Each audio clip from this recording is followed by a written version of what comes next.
Assalamualaikum warahmatullahi wabarakatuh.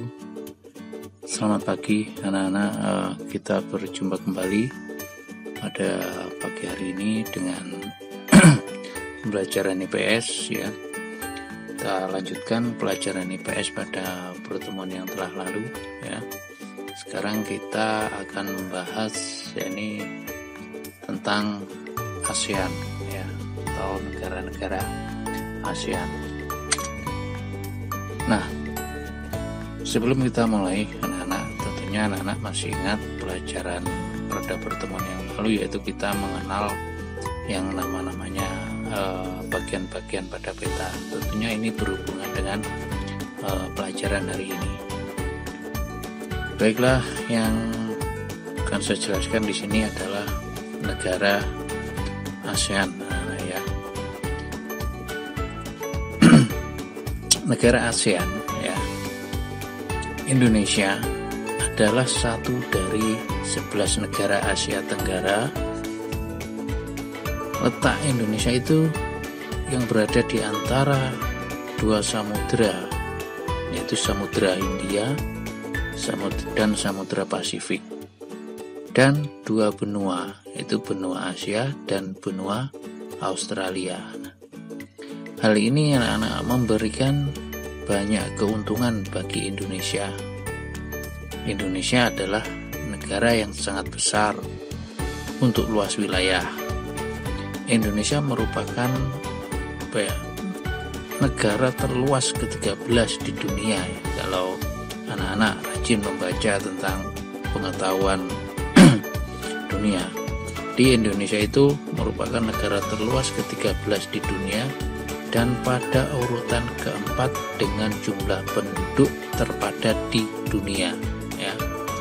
Jumlah penduduk terpadat di dunia itu Indonesia berada pada urutan nomor 4. Nomor satunya adalah India ya.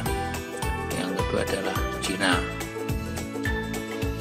Dari hal ini ya, ini adalah sangat menguntungkan bagi Indonesia. Kenapa? Karena tidak hanya Indonesia kaya akan sumber daya alam, Indonesia juga kaya akan sumber daya manusianya ya. Artinya banyak orang-orang yang pandai, orang-orang yang punya keahlian. Tentunya inilah yang dimaksud dengan sumber daya manusia. Hal ini jika dimanfaatkan anak-anak dengan maksimal, tidak mungkin negara tercinta kita ini akan menjadi negara yang sangat diperhitungkan di dunia internasional. Nah, dengan berbagai keuntungan tersebut, maka Indonesia dapat berdiri sendiri tanpa bekerja sama dengan negara lain. Ya. Namun anak-anak, dengan berbagai macam keuntungan yang kita punya ya, ternyata apa? Ternyata Indonesia itu tidak berdiri sendiri ya. Ternyata Indonesia itu punya tetangga, itu punya negara-negara tetangga. Nah, tetangganya sangat dekat ya. Makanya Indonesia itu berada di wilayah Asia Tenggara ya, wilayahnya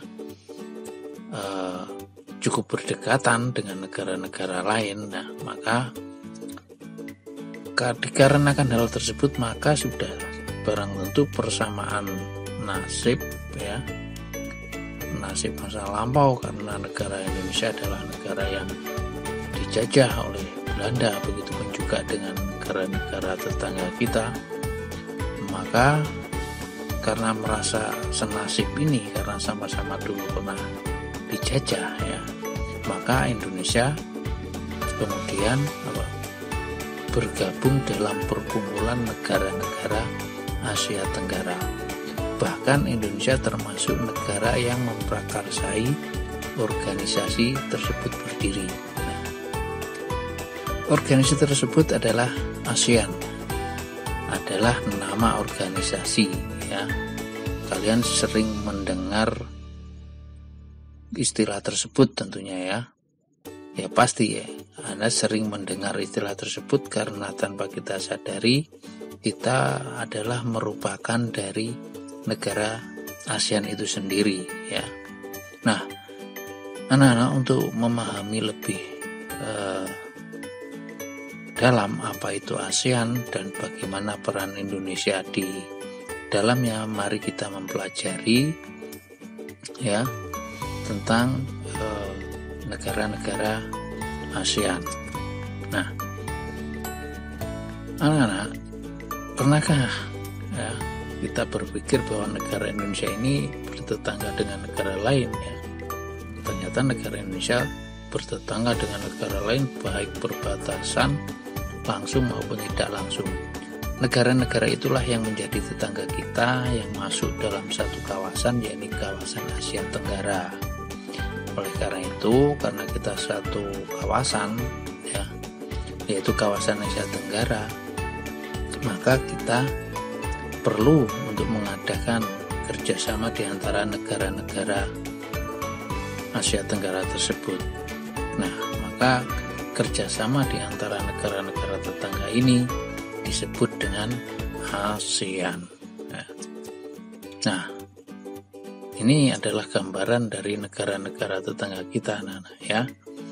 Ini ada negara Myanmar, ada Laos, ada Vietnam, ada Thailand, ada Kamboja, ada Malaysia, ada Singapura ya, dan Brunei Darussalam, ini ada Filipina ya. Kesemuanya inilah yang berada di kawasan Asia Tenggara. Kalau dilihat di peta ini ya, ini adalah peta kawasan Asia Tenggara. Nah, sekarang kita lanjutkan secara geografis ya, letak astronomis dan geografis Asia Tenggara. Masih ingat anak-anak, kemarin pada pelajaran kemarin ada yang namanya astronomis ya, masih ingat, yaitu garis astronomis. Jadi kemarin setelah bagian-bagian pada peta itu, komponen-komponen peta itu, yang pertama adalah judul peta, yang kedua adalah garis astronomis. Masih ingat apa garis astronomis? Ya, yaitu garis lintang dan garis bujur yang digunakan untuk menunjukkan letak suatu tempat atau wilayah yang dibentuk secara berlawanan arah satu sama lain. Itu yang dinamakan garis astronomis pada pembelajaran kemarin ya. Kawasan Asia Tenggara merupakan bagian dari dua benua Asia ya, di sebelah tenggara. Letak Asia Tenggara dapat ditinjau menurut posisi letak geografis dan letak geografis ya. Jadi ada posisi geografisnya, kemudian dilihat dari letak geografisnya. Nah, kita lanjut supaya kita lebih paham lagi. Nah, posisi astronomis. Posisi astronomis merupakan letak suatu kawasan berdasarkan garis lintang dan garis bujur. Garis lintang dan garis lintang adalah garis khayal yang sejajar dengan ekuator yang melingkari permukaan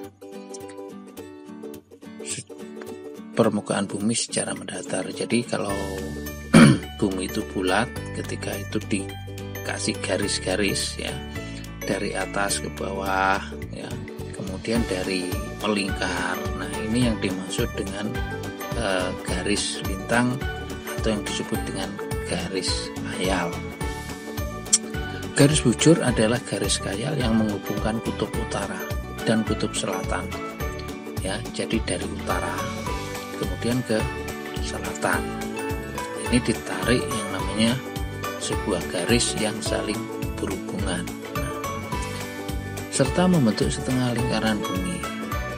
Kemudian kalau di globe itu bulat, maka yang garis mengelilingi globe itulah yang dinamakan garis setengah lingkaran. Berdasarkan letaknya, posisinya ya, Asia Tenggara pada posisi 28 lintang utara dan 11 lintang selatan. 28 derajat lintang utara 11 derajat lintang selatan. Ini cara membacanya seperti itu. Dan 93 bujur timur sampai dengan 141 derajat bujur timur. Nah, ini nanti kalau di peta ada jelas garisnya ya. Kalau ditampilkan di sini kecil banget, dia nggak nampak. Kemudian yang menjadi ciri khas di kawasan Asia Tenggara yaitu dilewati garis khatulistiwa. Ya, ini. Jadi kawasan Asia Tenggara dilewati oleh yang namanya garis khatulistiwa atau yang disebut ekuator dan garis balik utara. Posisi geografis Asia Tenggara ini mempengaruhi iklim dan kegiatan ekonomi penduduk. Jadi daerah yang dilewati garis khatulistiwa ini anak-anak hanya mengenal namanya 2 musim, yaitu musim kemarau dan musim penghujan. Maka di kawasan Asia Tenggara ini terkenal dengan apa? Dengan pertaniannya, karena hanya ada 2 musim.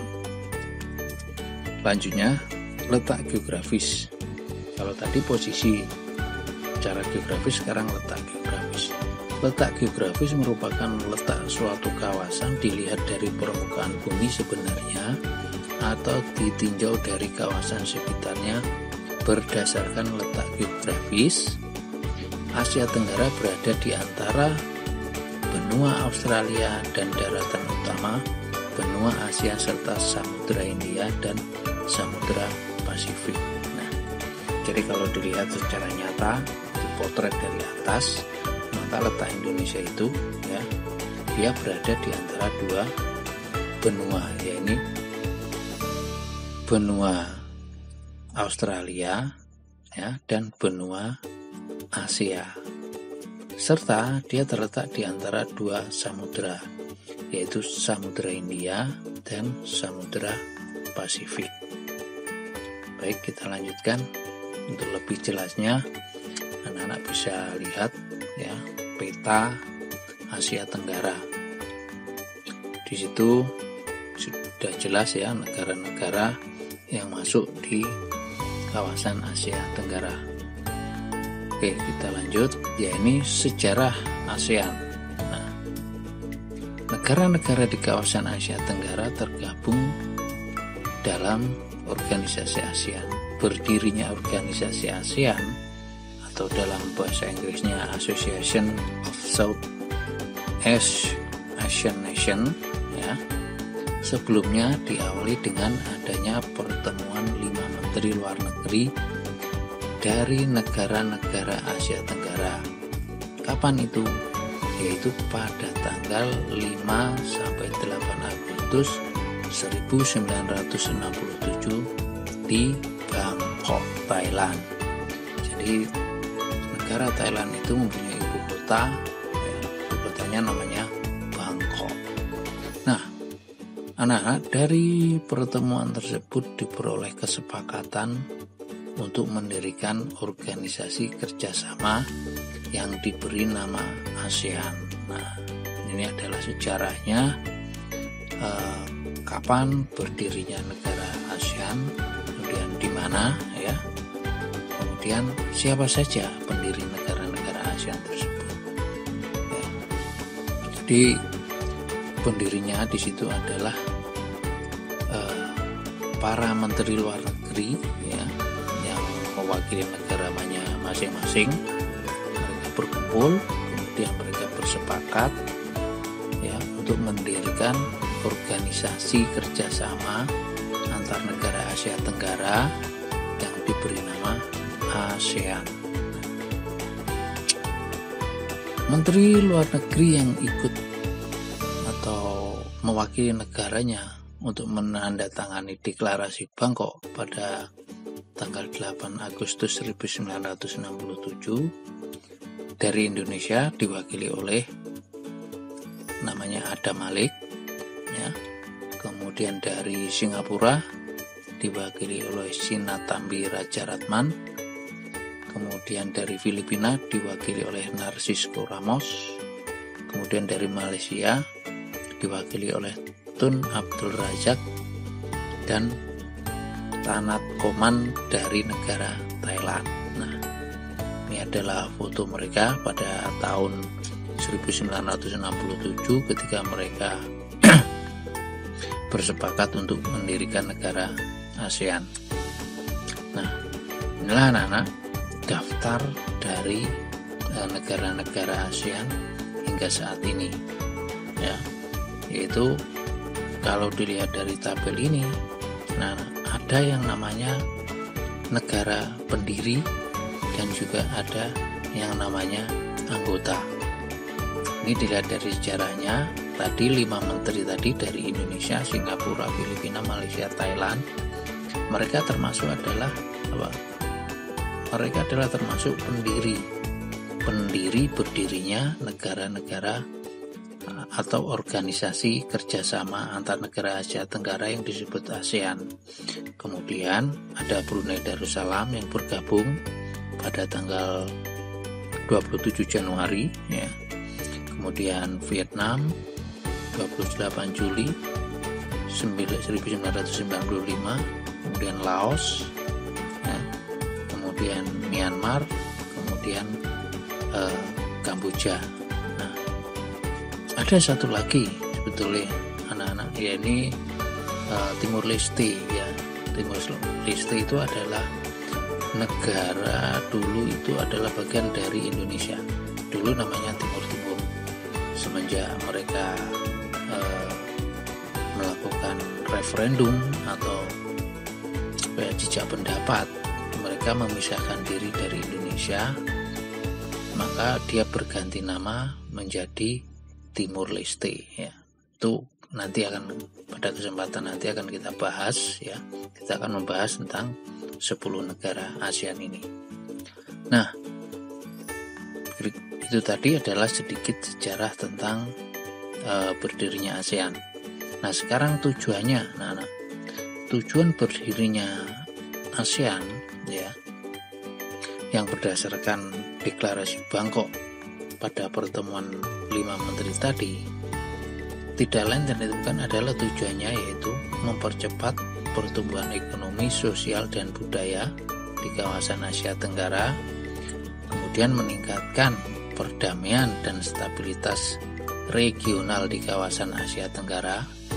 Regional yaitu meliputi wilayah Asia Tenggara yang ada di peta tadi. Kemudian bekerja sama untuk mendirikan industri dan memperluas perdagangan internasional, meningkatkan kerjasama untuk kepentingan bersama dalam bidang ekonomi, sosial, budaya, pendidikan, teknik, ilmiah, dan administrasi negara. Kemudian memelihara kerjasama dengan organisasi regional dan organisasi internasional. Jadi tidak hanya dengan satu negara sekawasan Asia Tenggara, mereka pun juga menjalin kerjasama dengan negara-negara lain yang tidak masuk di dalam kawasan Asia Tenggara. Itu ini anak-anak tujuan dari berdirinya negara atau organisasi negara-negara Asia Tenggara yang disebut dengan ASEAN. Nah, kemudian apa hasil kerjasama ASEAN? Banyak sekali, ya. Termasuk di Indonesia telah didirikan Universitas ASEAN yang bertempat di Pemantang Siantar, Sumatera Utara. Kemudian berdirinya pabrik pupuk Korea di Malaysia. Berdirinya pabrik Abu Soda di Thailand, ya. Kemudian terbentuknya Zopfan, ya, yakni organisasi, ya, yang mengawal perdamaian di dunia, ya. Kemudian berdirinya tempat promosi ASEAN untuk pedagang, ya, investasi dan pariwisata di Jepang, yaitu tepatnya di Tokyo. Nah, berdirinya pabrik pupuk ASEAN di Indonesia, berdirinya pabrik tembaga ASEAN di Filipina, berdirinya pabrik vaksin hepatitis B di Singapura. Ini adalah hasil-hasil kerjasama ASEAN yang sudah ada, anak-anak ya, dan mungkin masih banyak lagi ya yang dihasilkan ya.